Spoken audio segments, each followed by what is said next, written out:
میرا رب وہ ہے جو ہے وہ اپنے بندوں کو زندگی عطا فرماتا ہے اور اپنے بندوں کو موت عطا فرماتا ہے. اس نے کہا اسی بات نے کہا. تو اس نے جو ہے وہ اپنے قید خانے میں سے 2 قیدیوں کو بلایا. ایک قیدی ایسا تھا جس پر عمر قید تھی, یعنی تمہیں ساری قید میں رہنا, مارے گے نہیں.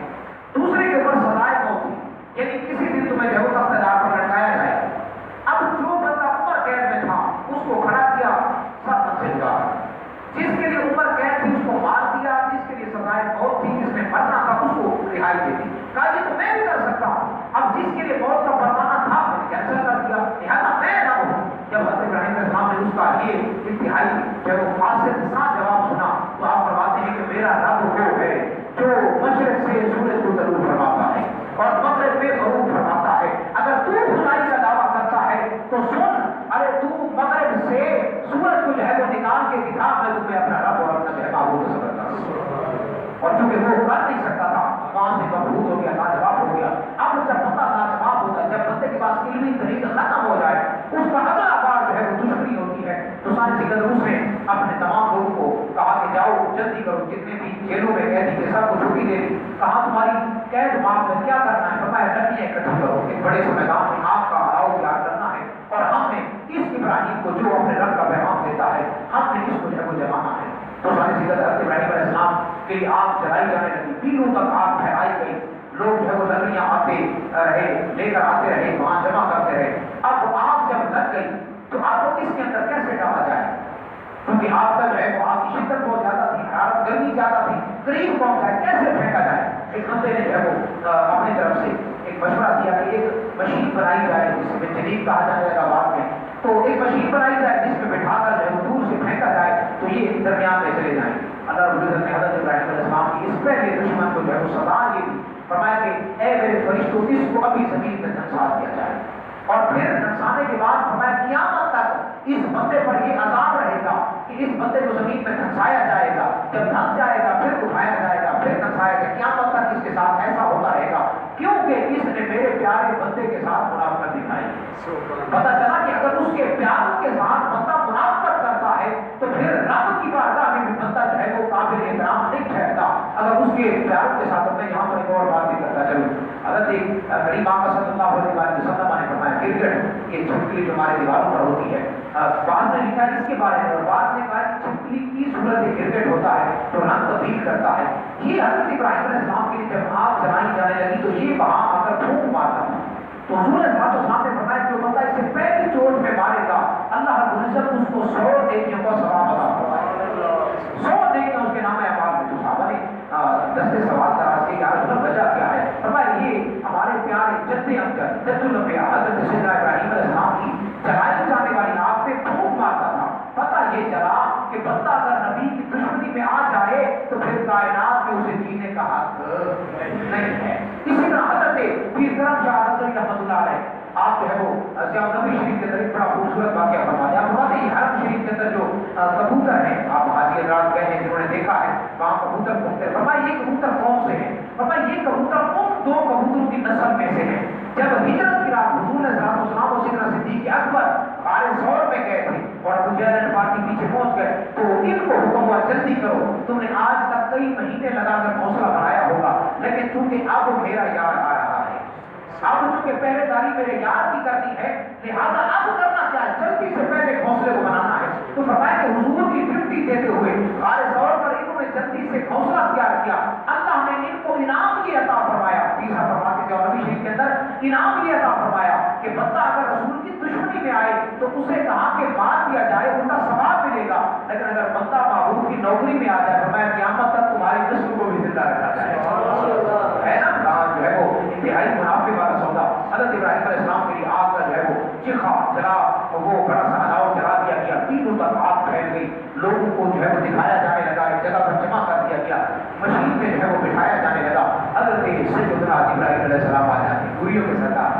حضرت ابراہیم علیہ السلام سے پوچھا گیا کہ جو ہے وہ تم کن کن باتوں میں جلدی پہنچے؟ فرمایا ایک بار وہ بھی تھا جب میں جنیب میں بٹھایا جانے لگا, این ممکن تھا کہ پھینکا جاتا, تو فرمایا میں جلدی سے پیش حاضر ہوا, اور حاضر ہو کر کیا عرض کرتے ہیں حضرت سیدنا ابراہیم علیہ السلام فرماتے ہیں اے پیارے, عرض کرتے ہیں اے پیارے قریب, کیونکہ آپ اللہ کے دوست ہیں, اللہ کے پیارے ہیں, تو آج اگر آپ فرمائیں تو آج یہ نوریوں کا سردار تمہارے لیے ڈیوٹی دینے کے لیے تیار ہے.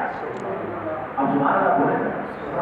حضرت میاں محمد بخش رحمۃ اللہ علیہ آپ کلام اٹھاتے ہیں. آپ فرماتے کہ آپ نے جواب کیا دیا, آپ نے بڑا خوبصورت جواب دیا. آپ فرماتے ہیں جبرائیل تو دعا کیا ہے لیکن ہمارا سودا تو رب کی بارگاہ میں ہو چکا ہے.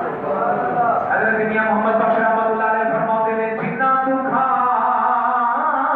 بچ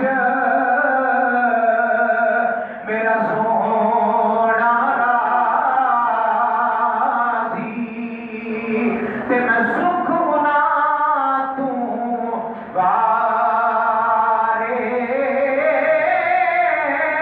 اور جنہ دکھا بچ او میرا سونا راضی تے میں سکھ بنا تو وارے اور دکھ قبول محمد بخشا تے شاد راضی رمان پیارے. دنیا دا سردار کے اندر سونیا مدینے دے تاجدار مہربانی فرماؤ. اے سونے ابراہیم, اے سونے خلیل اللہ, مہربانی فرماؤ. آج تسی مینوں حکم فرماؤ, میں دنیا دا سردار تابعداری کرن واسطے تیار ہاں, لیکن میرے پیارے خلیل جواب دیندے نے اے جبرائیل جلدی جا ہٹ جا. میں رب تبارک و تعالیٰ دی اس حکم دی تابعداری کرتے ہوئے رب دے حکم تے مشغول ہو کے اگ دے وچ جانا چاہتا ہاں. سبحان ذکر حضرت ابراہیم علیہ السلام وہاں جو ہے وہ اپنی محبت کا اظہار فرماتے ہوئے اور پھر علماء لکھتے 40 سال اس آگ کے اندر رہے اور پھر تاریخ نے پہلی بار دیکھا, یہ پہلی بار ہوا کہ اللہ رب العزت نے کسی بے جان چیز کو مخاطب فرمایا. آپ دیکھتے ہیں حضرت سیدنا جبرائیل علیہ السلام چونکہ روحیوں کے سردار ہیں, انہیں حکم دیا جاتا ہے, حضور کو حکم دیا جاتا ہے تو بات سمجھ آتی ہے, لیکن دنیا جو ہے وہ جانتی ہے. پہلی بار ایسا ہوا اللہ نے کسی بے جان چیز کو حکم ارشاد فرمایا. حکم کیا ہوا جب حضرت ابراہیم علیہ السلام جا چونکہ خلیل تھا, رب کی رضا پر راضی تھا, فرمایا اے ابراہیم تم چونکہ جا رہے ہو تو تمہاری وجہ سے ہم ہر چیز سے محبت کرنے والے ہیں.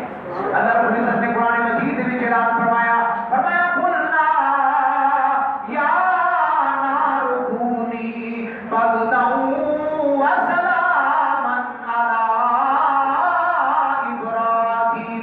فرمایا اساں نے آدم کو حکم فرمایا یا نار کونی برداً وسلاما, اے آگ ٹھنڈی ہو جا, سلامتی والی بن جا. تینوں خبر ہونی چاہیے تیرے اندر کوئی عام ہستی نہیں پئی آتی, میرا خلیل بھی آتا ہے.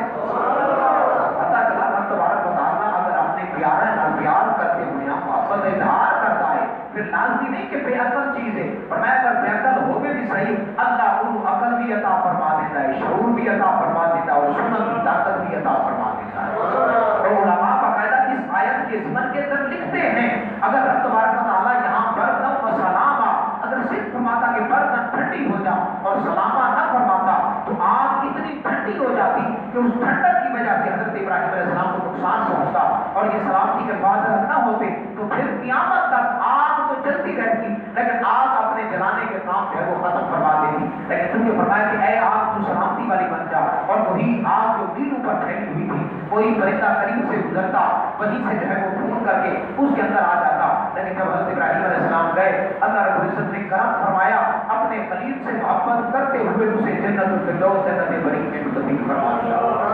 تو سارے ذکر کے محبتوں کا ماحول. اور پھر حضرت ابراہیم علیہ السلام کی مبارک زندگی آخری بات کر کے گفتگو میں ختم کرتا ہوں. حضرت ابراہیم علیہ السلام کی عمر تقریباً 87 سال 87 سال تھی جب فرشتے آئے ان کے پاس اور آ کر جو بشارت دی کہ اے پیارے اللہ رب العزت آپ کو ایک خوبصورت اور ستھرے بیٹے کی بشارت عطا فرماتا ہے. آپ حیران ہوئے کہ میں عمر کے آخری حصے میں آپ کی ٹوٹل عمر 175 سال ہے, 87 سال کی عمر میں بوڑھے ہو چکے تھے. میں بوڑھا, میری بیوی جو ہے وہ بھی بڑھاپے کے قریب ہے, ایسا کیسے ہو سکتا ہے؟ فرمایا اللہ رب العزت جب چاہتا ہے تو اپنے پیارے بندوں کو بے مثل و بے مثال عطا فرماتا ہے. اب 87 سال کی عمر میں جب بچے پیدا ہوئے تو فرمایا الحمدللہ الذی وهب لي اسماعیل و اسحاق. مولا تیرا شکر ہے بڑھاپے کی اس عمر میں مجھے تم نے اسماعیل اور اسحاق جیسی خوبصورت دولت عطا فرمائی. اب جب کچھ عرصہ پورا خواب کے اندر صورتحال تو فرمایا کہ پیارے قربانی کیجیے, بار بار یہی آرڈر آنے لگا. تو سارے ذکر یہاں میں اکثر عرض کرتا ہے تو حضرت ابراہیم علیہ السلام وہاں کہہ تو سکتے تھے کہ اے پیارے میں نے یہ بیٹے تیری بارگاہ سے بار بار دعائیں مانگ کر لیے، یہ بار بار یہ بیٹے دعائیں مانگ کے لیے ہیں، ایسا کیسے ہو سکتا ہے؟ آپ اگر سبحان اللہ بولے تو میں عالم کھڑی کی بارگاہ میں پھر جاؤں گا کہ انسان رب تبارک و تعالیٰ کی بارگاہ میں جو ہے وہ اولاد کے لیے کس قدر جو ہے 87 سال کی عمر، لیکن پھر بھی رب تبارک و تعالیٰ کی بارگاہ سے مایوسی نہیں۔ حضرت میاں محمد بخش رحمۃ اللہ علیہ فرماتے ہیں، حضرت ابراہیم علیہ السلام اور دیگر رب تبارک و تعالیٰ کے پیارے نبی آپ فرماتے ہیں کہ درد اولاد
لے کر گئے، وہاں جب چھری رکھی اللہ کے آپ نے علماء سے کس طرح سن رکھا ہے، وہاں بیٹا چھترا جو ہے وہ قربان ہو گیا، دوسرے کو بچا لیا گیا، لیکن اللہ نے اس خلوص کا انعام عطا فرمایا، قیامت تک کے لیے لوگوں کے لیے یہ رکھ دیا، فرمایا کہ قیامت تک جو بھی میرے محبوب کو امت آئے گا، میرا جو کہ خلیل تھا اس نے بڑے صدق اور نیت کے ساتھ خلوص کے ساتھ میری بارگاہ میں اپنے بیٹے کو سر اس کا رکھ دیا تھا، فرمایا جب تک کوئی حاجی حج کرنے والا یہاں قربانی نہیں کرے گا، صاحب استطاعت قربانی نہیں کرے گا، حضور نے فرمایا کہ اس کو ہماری عیدگاہوں کے قریب آنے کی ضرورت نہیں ہے، جو بندہ استطاعت رکھتا ہے اور قربانی نہیں کرتا، فرمایا کہ اس کو ہماری عیدگاہوں کے قریب آنے کی ضرورت نہیں ہے۔ میری دعا ہے اللہ تعالیٰ ہمیں صدق کی نیت کے ساتھ قربانی کرنے کو